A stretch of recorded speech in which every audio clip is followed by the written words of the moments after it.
ल दर्शकबिनहरू, यो हाम्रो गौशाला नगरपालिका वार्ड नम्बर 4 मा रहेको यो कभर हलको मर्मत कार्य एकदम तीव्र रूपमा विगत 3 दिनदेखि यो काम चाहिँ भएको उहाँहरूबाट जानकारी भएको छ।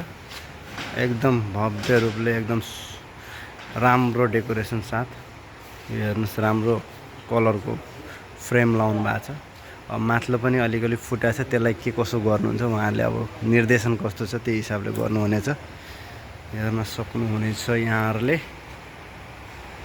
एकदम तीव्र रूपले चाहिँ यो मर्मत कार्य चाहिँ भएको छ। यहाँ बत्तीहरू चाहिँ अलिक समस्या छ। यहाँ यो लाइनको बत्ती चाहिँ पुरै बिग्रिएको छ अनि यस्तो यस्तो अवस्था पनि छ। त्यसलाई पनि अब कसो कसो मिलाउनुहुन्छ के छ निर्देशन त्यही हिसाबले बनाउनु त पर्ने हो। अब यत्रो बनाइसकेपछि माथि चाहिँ त्यति छोड्दा अलिक नराम्रै देखिन्छ। कुनै कुनै पङ्खाहरू पनि अब यो सकेर वायरिङको कामलाई अलिकति नजर राख्नुपर्ने हुन्छ। यसलाई पनि बिग्रेको पङ्खाले बनाउने। हेर्नुहोस् त्यहाँ पङ्खा पनि एउटा फुटाएको छ। बिचमा ढोकाहरू तपाईँको फुटाएर भित्रबाट अनि झ्यालको त्यो पल्ला हुन्छ त्यसलाई फुटाएर कति मान्छेहरू चाहिँ भित्र प्रवेश गरेर रातिको समयमा चाहिँ गरेको देखिन्छ। अनि त्यहीबाट पङ्खा चोर्ने अनि के चोर्ने गरी अहिले जोस् मर्मत कार्य चाहिँ भएको देखियो। 3-4 दिनमा चाहिँ एकदम दामी हुन्छ जस्तो लागिरहेछ मलाई। हस् त, यहाँ काम गर्ने भाइहरू हुनुहुन्छ। अहिले 7:30 होइन 8 बजिसक्यो लगभग रातिको।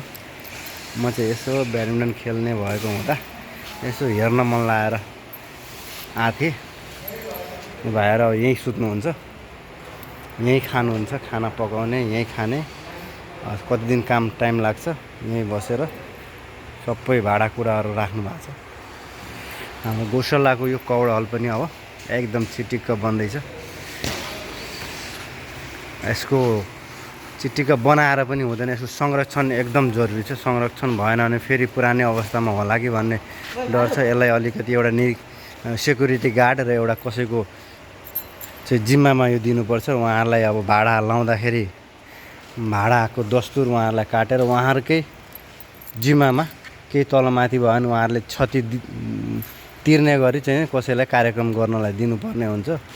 त्यस्तो खालको चाहिँ नियम ल्यायो भने यसको अलिक संरक्षण राम्रो हुन्छ। अन्त कसैलाई कार्यक्रम गर्न दियो अनि उनीहरूले अब जिम्मा केही नलिने, पछि उनीहरूको लफडा हुँदाखेरि कार्य एकदम चाहिँ फुटेर कसैलाई अब झैझगडा भयो भने ढुङ्गा हान्ने घरि के हान्ने भएको पनि त्यही नै हो। त्यही भएर यसको अवस्था यस्तो भएको जस्तो लाग्छ मलाई। जस अब सुधार हुँदैछ र यो सुधार मर्मत कार्य चाहिँ भइसकेपछि यसलाई हामी संरक्षण गर्नुपर्छ। हस्त नमस्कार।